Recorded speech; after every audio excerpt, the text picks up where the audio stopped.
संगरूर लोकसभा के उपचुनाव के नतीजे अभी आना बाकी हैं, लेकिन जिस तरह के ट्रेंड्स नजर आ रहे हैं उससे कहीं ना कहीं आम आदमी पार्टी के लिए एक झटका है। इस चुनाव को आम आदमी पार्टी की प्रेस्टीज बैटल के तौर पर देखा जा रहा था, एक साख की लड़ाई, और बाकी पार्टियों के लिए ये वजूद की लड़ाई थी। बाकी पार्टियों के लिए वजूद की लड़ाई इस वजह से थी क्योंकि 2022 के फरवरी में हुए विधानसभा चुनाव में आम आदमी पार्टी ने जबरदस्त जीत दर्ज की। संगरूर लोकसभा के अंदर आने वाले 9 विधानसभा सीटों पर आम आदमी पार्टी के उम्मीदवार जीते थे, वोटिंग 70% से ज्यादा हुई थी। लेकिन इस बार लोकसभा के उपचुनाव में संगरूर में वोटिंग का प्रतिशत जो है वो 45% रहा, 45% के आसपास।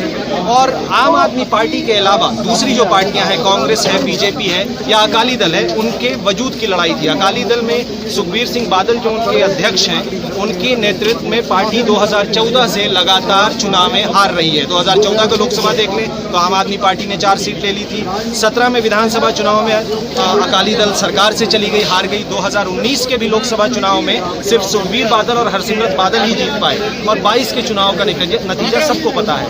इस चुनाव से यही उम्मीद लगाई जा रही थी कि शायद 3 महीने पहले सरकार में आने के बाद आम आदमी पार्टी इस सीट पर भी इसी तरह या आसानी से जीत जाएगी। लेकिन अभी के जो नतीजे आ रहे हैं करीब 13-14 राउंड की काउंटिंग के बाद, तो उसमें कहीं ना कहीं सिमरनजीत सिंह मान ने एक चौंकाने वाला परफॉर्मेंस दिया है। सिमरनजीत सिंह मान शुरुआत से मैक्सिमम राउंड और मैक्सिमम असेंबली सीट की काउंटिंग में आगे चल रहे हैं।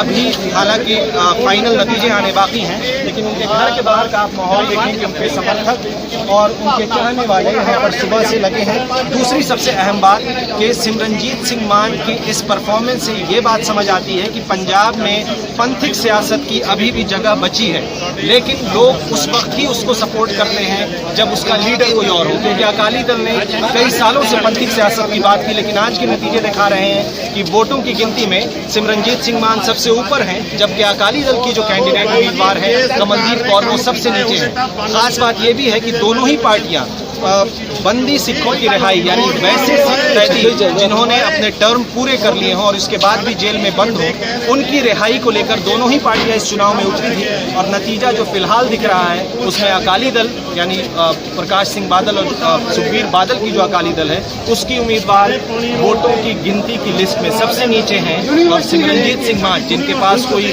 रिसोर्स नहीं कहने या कोई बहुत तगड़ी पॉलिटिकल पार्टी नहीं है, वो इस गिनती में सबसे ऊपर है। इस वक्त उनके कुछ समर्थक भी यहाँ पर मौजूद है, समझने की कोशिश करते हैं कि उनकी सियासत कैसी रही है। 89 में पहली बार वो तरनतारन से लोकसभा में गए और फिर 99 के चुनाव में वो लोकसभा में गए, लेकिन उसके इतने लंबे अंतराल के बाद आज फिर ऐसा लग रहा है कि वो लीड कर रहे हैं। कैसे देखते हैं सिमरनजीत सिंह मान की सियासत को? नाम और अपना घर का पता है या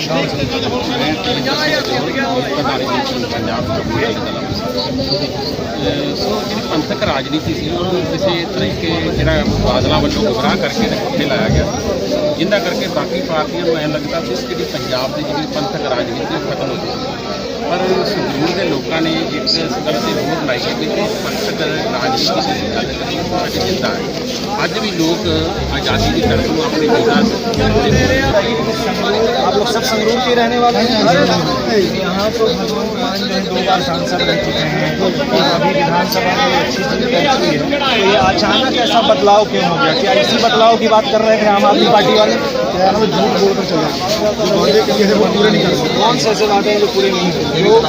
एक जैसे बोल रहा है आते ही हमें 1000 रुपया महिलाओं के खाते में देती है, वो बोल रहे हैं खजूरी खाली है, तो पहली सरकार गुजरना खाली हो जाता है, तो अब कैसे पहला एक मुद्दा यह सीगा जी ਜਿਹੜਾ ਇੱਕ ਕਹਿੰਦੇ ਅਸੀਂ ਕਮਲ ਹੋਈਏ ਪ੍ਰਤਾਪ ਸਿੰਘ ਕੋਲ ਸਾਰੀ ਫਾਈਲ ਤਿਆਰ ਹੋਈ ਹੈ ਵੀ 24 ਘੰਟਿਆਂ ਵਿੱਚ ਕੇਜਰੀਵਾਲ ਕਹਿੰਦਾ ਸੀ ਮਸਲੇ ਦਾ ਹੱਲ ਕੀਤਾ ਜਾਏਗਾ।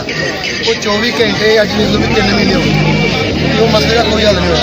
ਸਾਨੂੰ ਸਿੱਖਣ ਨੂੰ ਇਨਸਾਫ ਨਹੀਂ ਮਿਲਿਆ। ਸਰਕਾਰੀ ਮਸਲਾ ਕਾਲੀਆਂ ਦੀ ਸਰਕਾਰ 'ਚ ਹੋਇਆ, ਕਾਂਗਰਸ ਲੰਘ ਗਈ, ਆਪ ਆ ਗਈ।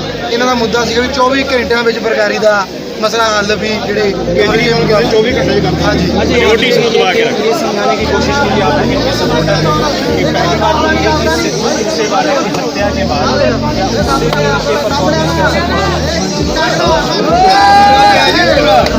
बड़ा प्रभाव पिया क्योंकि सबसे पहला दीप सिद्धू का होया भी बहुत बड़ा प्रभाव पिया बड़ी सभा करेगा इस टाइम जो सिद्धू मूसेवाले की मौत का होया वो क्राइम बढ़िया है आम आदमी सरकार पार्टी होना क्राइम बहुत ज़्यादा बढ़िया है मतलब लोग सुरक्षित नहीं है। एक चीज़ ये बताइए कि लोकसभा जाने से कैसे हालात बदले ਕਦੀ ਤੁਸੀਂ ਮਹਾਰਾਜਾ ਰਣਜੀਤ ਸਿੰਘ ਦਾ ਰਾਜ ਪੜ੍ਹ ਕੇ ਵੇਖੋ ਆਪ ਇੱਕ ਨਿੱਕਾ ਪੰਜਾਬ ਕਰਤਾ ਇਹਨਾਂ ਨੇ ਵੰਡ ਕੇ ਸਾਡੇ ਹਰਿਆਣੇ ਦੇ ਸੂਬੇ ਚਲੇ ਗਏ ਚੰਡੀਗੜ੍ਹ ਲੈ ਲਿਆ ਯੂਨੀਵਰਸਿਟੀ ਗਈ ਠੀਕ ਹੈ ਇਹਨਾਂ ਨੇ ਪਾੜ ਕੇ ਰਾਜਸਥਾਨ ਪੰਜਾਬ ਨਿੱਕਾ ਜਿਹਾ ਕਰਤਾ ਵੀ ਕੋਈ ਆਵਾਜ਼ ਨਾ ਉਠਾ ਸਕੇ ਪਰ ਅੱਜ ਸਾਡੀ ਜਿਵੇਂ ਪਹਿਲਾਂ ਸੋਚ ਗਈ ਦੀਪ ਸਿੱਧੂ ਫਿਰ ਗਿਆ ਸੰਦੀਪ ਲੰਗਨਬੀਆਂ ਖੇਡ ਗਈ ਫਿਰ ਗਿਆ ਸਿੱਧੂ ਮੂਸੇਵਾਲਾ ਲਿਖਤ ਗਈ ਹੁਣ ਸਾਡੇ ਸੰਗਰੂਰ ਵਾਲਿਆਂ ਨੇ ਸਾਬਿਤ ਕਰਨਾ ਹੈ ਕਿ ਸਾਡੇ ਕੋਲ ਬਜ਼ੁਰਗ ਹੈਗਾ ਅਸੀਂ ਜਾਣ ਨਹੀਂ ਦੇਣਾ ਉਹਨਾਂ ਦੀ ਜਿੱਤ ਕੇ ਉਹਨਾਂ ਦੀ ਜਿੱਤ ਉਹਨਾਂ ਦੀ ਝੋਲੀ ਪਾ ਦਿੱਤੀ।